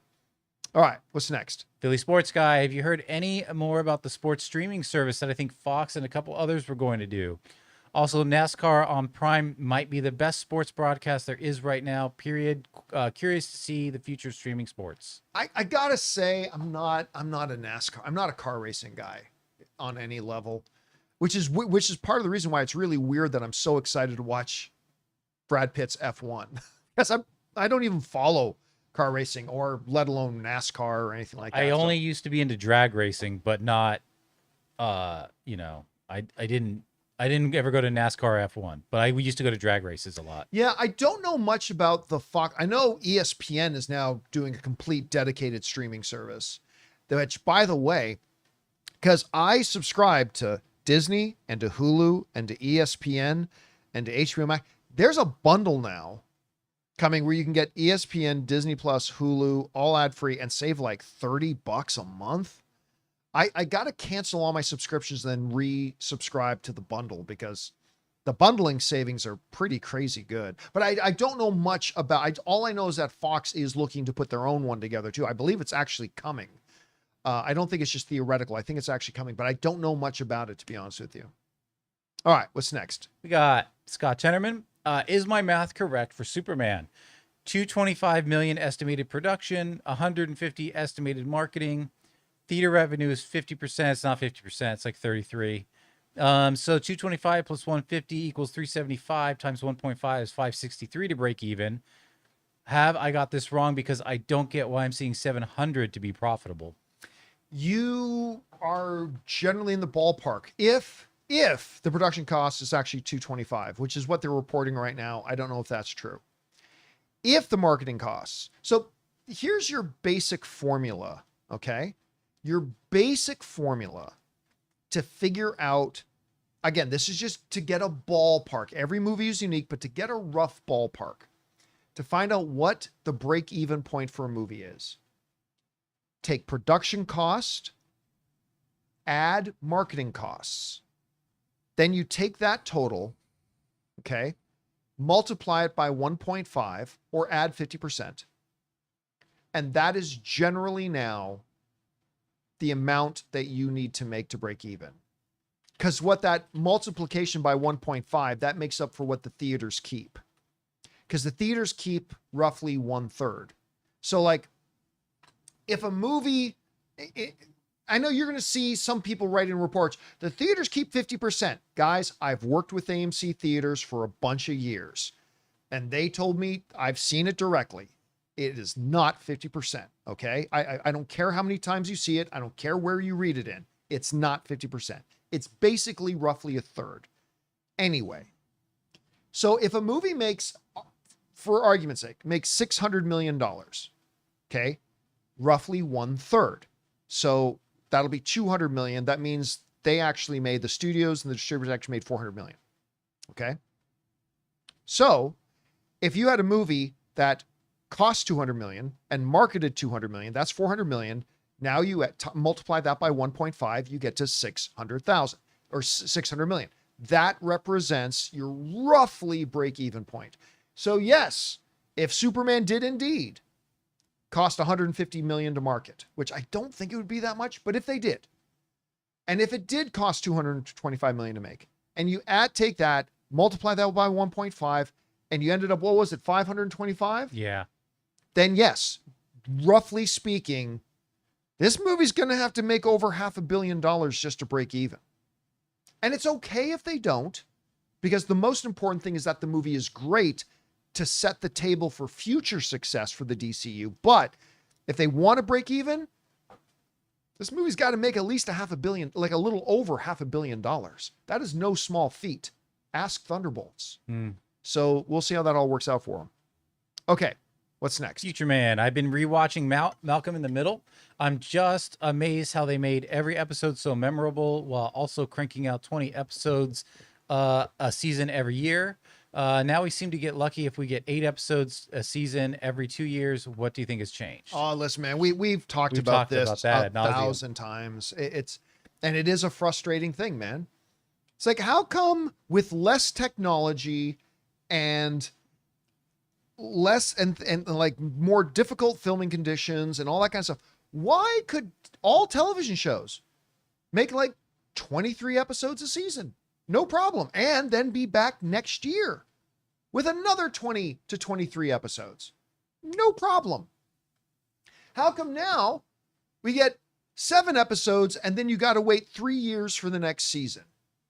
Like, it is a really frustrating thing. Now, we've been seeing that the streamers are kind of cluing into this a little bit. And we're like, HBO Max, which did The Pit, like that thing was like, what, 15 episodes more? And they're going to be back next year. Like, we've heard, I think it's Casey Bloys, is that his last name? Anyway, the guy who's kind of the head of HBO is saying, listen, we're going to start aiming for longer episode counts and starting to make sure we try to get new seasons out every year. And so hopefully that becomes the new model, because it is really frustrating. Yeah, Casey Bloys. Yeah, it's really frustrating for me as a viewer, at any rate. And I'm only speaking for myself, that you get all excited about a show and it's like 8 episodes, and then you gotta wait like 2 years for the next 8 episodes. It is really frustrating. So hopefully they're going to be able to get that back on track. All right, what's next? We got Dave. I absolutely love The Life of Chuck. I read the novella a few years ago and loved it, but never imagined it could be adapted to screen. Mike Flanagan found a way to do it, and he accentuated all the right story beats for me, planning on going again. You know, that's one of the first things Rob said. Rob and I were texting last night because both of us saw it at different screenings. And one of the things he says, like, listen, as somebody who read the short story, I was very interested to see how on earth you translate this to the screen. And and he and I were both talking this morning before the show started. We were like, this is going to be one of those movies where people are absolutely bored to death by it, or they're going to absolutely love it. It feels like there's not going to be a lot of in between for a lot of people. Again, I think they made a very special movie. It's a really special one that is hard for me to super recommend because I don't know if it's going to work for everybody, but I thought it was a really beautiful film. All right, what's next? We got Bowser's Castle. Why do people keep saying the VFX for Harrison Ford as Red Hulk were great? Guys, that wasn't VFX. They just asked Harrison who would win in a fight between Han Solo and Indiana Jones before every take. Because he's never been asked that before. Yeah. Again, I thought the visual effects of Harrison Ford as Red Hulk were really good, as a matter of fact. By the way, Tim is asking in live chat, how far apart do you and Rob live? We live about 35 minutes apart. Like, I'm in Riverside, he's in Redlands. So yeah, we live about 35 minutes apart. He's half the distance that we live apart. That you are. Yeah. All right, what's next? We got C Insight. Hi, everyone. Have you heard that this is a rumor, not true. WB plans to move forward with a sequel to Sinners without Ryan attached to it. Bullshit. Yep. Bullshit. This all sprung because people are like, can they make a sequel if he's going to own the rights in 25 years, blah, blah, blah, blah. And then they ran with this whole thing that WB was doing it. Do you believe this is true? And so do you think it's a good idea? I feel like they'll mess it up. No, it's not true. And they Yeah, I'm gonna ask this question. I literally I do not know the answer to it, but I bet I can guess the answer to it. Did you read that story in the Hollywood Reporter? My guess is no. You didn't get it in any of the real trades. I'm betting. Now, maybe I'm wrong. Maybe I'm wrong. But I'm betting that you didn't get that story out of Variety. You didn't get it out of the Hollywood Reporter. You didn't get it out of Deadline. It's from some, I'm guessing some, I don't know because I haven't seen it anywhere, but I'm guessing it's like the John Campea Show, a Gus's gas station movie reviews.fart website. Yeah, don't believe it. I wouldn't believe it at all. Hey, now, is that impossible? Well, we talked about it in the other day. Somebody wrote in and said, hey, could theoretically that happen? In theory, yes. It is not impossible. In theory, that can happen. I just don't believe for a second. I wouldn't believe it for a minute. Anyway, all right, what's next? Okay, AI says, or Al, not sure. Hey there, John. Hope all is well. I know you love your man, Henry Cavill as Superman. So have to ask thoughts on Michael Bay directed Superman movie with Cavill, as David Zaslav reported was pushing for in 2022. I've never heard David Zaslav's name entered. It was Mike DeLuca and Pam Abdi that were looking into it.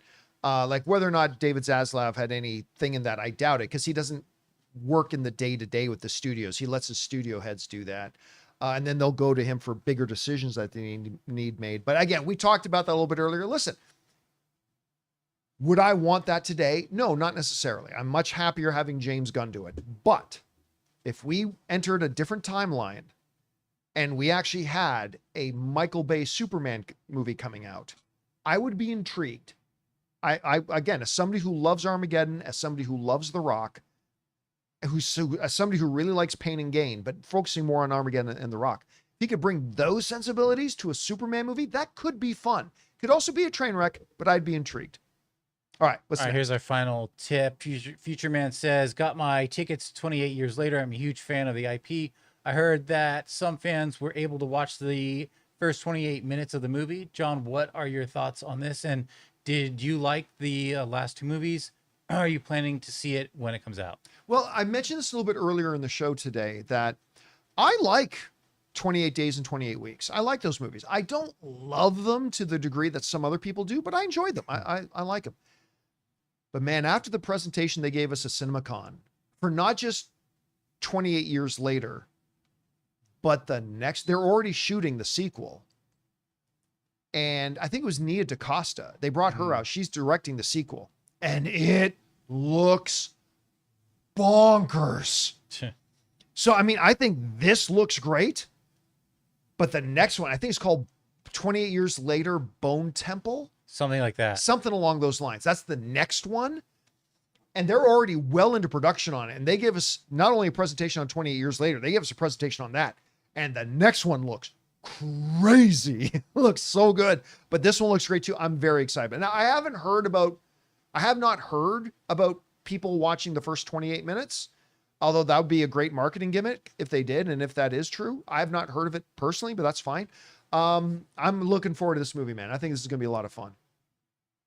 All right. And do we have some member questions? Yeah, we got some members. Let's go over here. and take some member questions. All right. So we got Joe. I think I cut someone off here. Unofficial says Downton Abbey released a trailer for the final movie. Didn't even know that was still a thing. I still remember watching the series with my mom for years since cutting this off a little bit. Here we go. Since it started about 15 years ago, which is crazy. It was 15 years ago.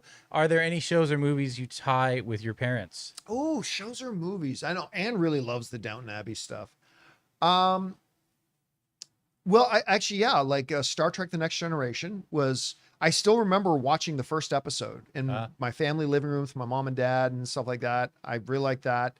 And my mom used to like watching the original Star Trek series as well. She's the one who got me into watching that. So yeah, I would say Star Trek was actually the ones that I did with my mom and dad more. All right, what's next? All right, we got Joe Howland who says, "Hey, John and crew, hope your day's going great. Was wondering if you guys are doing SDCC this year." I don't know. Maybe. I mean, CinemaCon, this happened a couple of years ago. CinemaCon has really replaced San Diego Comic-Con for me as far as like the important movie event to go to each year. So and you can't ever get into Hall H. Nah. Like forget it. Like I still don't understand Comic-Con. Like I love and we may still go. Like we still kind of pop in there, but It's fun to be in that area. it's a lot of fun to be there. Yeah. It's a lot of fun to be there. But this is the thing that always gets me about Comic-Con, and I still am frustrated that they've never addressed this, done anything about it. Nobody can get into Hall H. What's the point of having, this is why, one of the reasons I've been saying for a lot of years, they need to move Comic-Con out of San Diego. But what is the point of having this big comic convention where like 100,000 people come? That might be awful, but that's the last number I heard. Like 100,000 people come into San Diego for Comic-Con. Hall H holds just under 6,000 people. Guys, that means that out of all the people who come into town for your event, that only 6%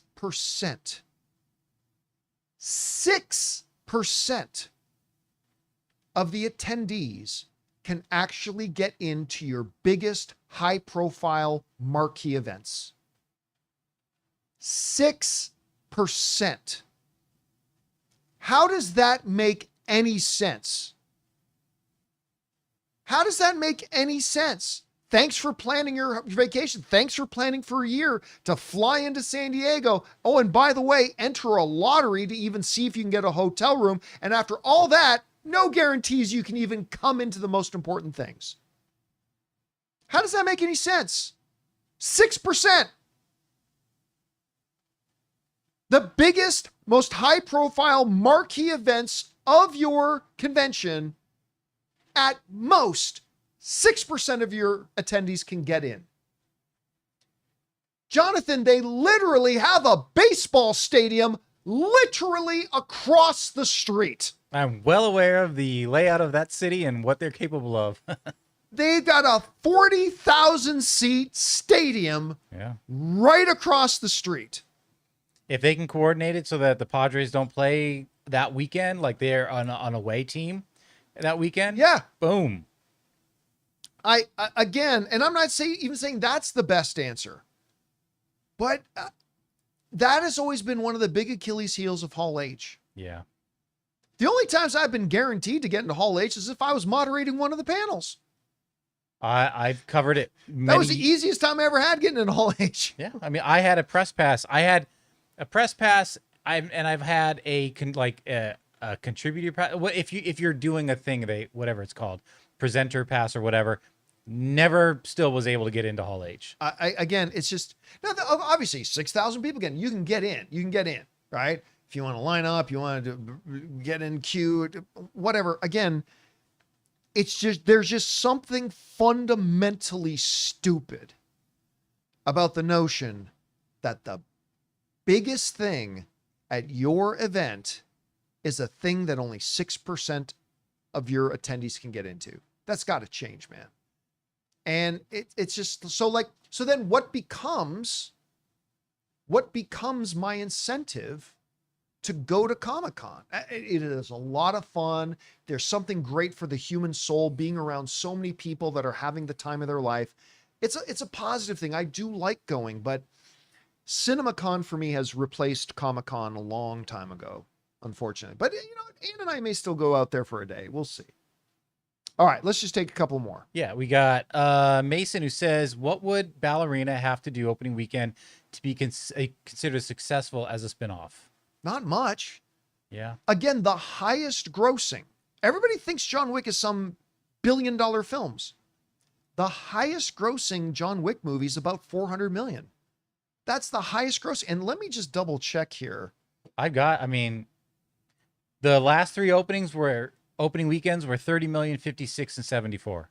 So John Wick 4, 74. Yes. I would say if Ballerina as a spin-off with a character we've never met, all that kind of stuff, I'd say if and I don't think Ballerina is going to make 40, but if it were to make 40 million opening weekend, I think that's a big win for them. Which would be more than John Wick 2. Which would be a bigger opening than John Wick 2. So if they could do 40, I think that's a big win for them. All right, last question of the day. What's next? All right, we got Real Talk. Will Black Panther 3 be Coogler's first film without Michael B. Jordan, or will we find a way to sneak him in again? First of all, let me think about that. Is that true that Michael B. Jordan's been in every single one of his movies? I mean, he was in Fruitvale Station. He was obviously in Creed. Yeah. He was in both Black Panther movies. Obviously he's in Sinners. Yeah.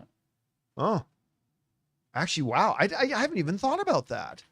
Yeah, I guess Black Panther 3 or whatever they end up calling it will probably be the first one they do without Unless Michael they B. find Jordan. some flashback way. Some way to fit him in. Yeah. Which he might. You never know. But that would be interesting. Yeah. All right, guys. And that'll do it for today's installment of the John Campea Show podcast. Thank you so much, everybody, for being here and making our little show part of your day. Big special thank you to all of you guys who sent in questions.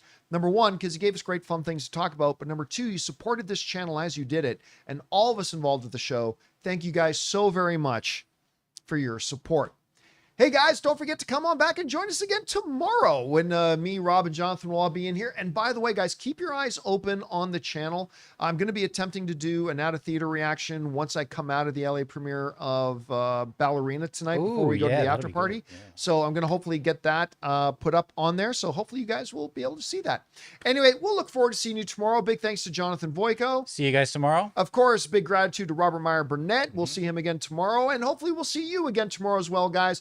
That'll do it for me. My name's John Campea. And until next time, my friends, bye-bye.